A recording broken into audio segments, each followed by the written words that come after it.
High YouTube family, সবাই কেমন আছো? আমিও ভালো আছি, তোমরাও ভালো থাকো। আর আজকে দেখছো আমি মা মেয়ে মিলে আম মাখার তরিজুতো লেগে গেছি। মানে আম মাখা তৈরি করতে বসে গেছি। এই যে আমার দিয়া, ও আম ঘষছে, দেখতেই পাচ্ছ অনেক কষ্ট করে আমটা ঘষছে। তো পারছে না, তাও ও বলে যাচ্ছে মা আমি ঘষবো। তাও ঘষলো কিছুটা, তারপর ওর হাত থেকে নিয়ে নিলাম, নিয়ে আমি পুরোটা ঘষে নিলাম।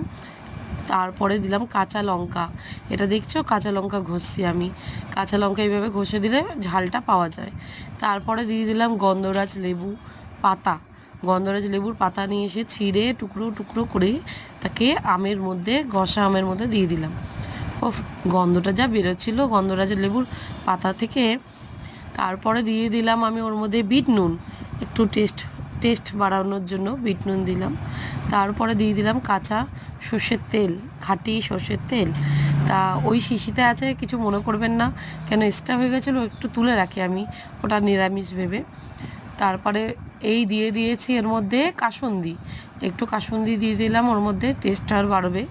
তো কাসুন্দি দেওয়ার পরে একটু ভালো করে ডলা দিয়ে নিয়েছি। দেখতেই পাচ্ছ কাসুন্দি দিচ্ছি। ওফ, দেখতে কি দারুণ লাগছে, দেখে আমার লোভ লাগছে, মানে কতক্ষণে আবার একটু খাবো। তারপরে দিয়ে দিলাম একটু চিনি। চিনি দিলাম কেন, একটু টক ঝাল মিষ্টি একটু ব্যালেন্সটা থাকবে, যে ঝালটা পুরোপুরি হয়ে গেলে খুব ঝাল লাগবে। তো দুর্দান্ত হয়েছিল জানো তো, খুবই ভালো হয়েছিল আম মাখাটা। এই যে আমার দিয়া টেস্ট করছে, ওকে বললাম তুই টেস্ট করে দেখ কেমন লাগছে খেতে। তো টেস্ট করলো। ওফ, সত্যি খুব ভালো হয়েছিল জানো তো।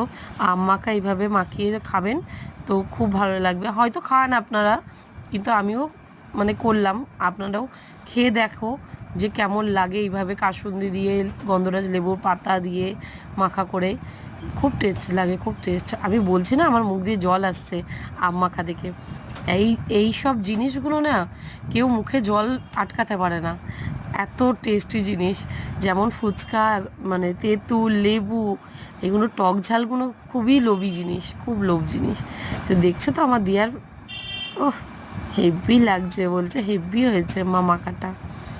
সত্যি খুব ভালো হয়েছিল, করে খেয়ে দেখো। আর কেমন লাগলো ভিডিওটা কমেন্টে বলেও, যে মা মেয়ের আম মাখার রেসিপিটা কেমন করতে পারলাম।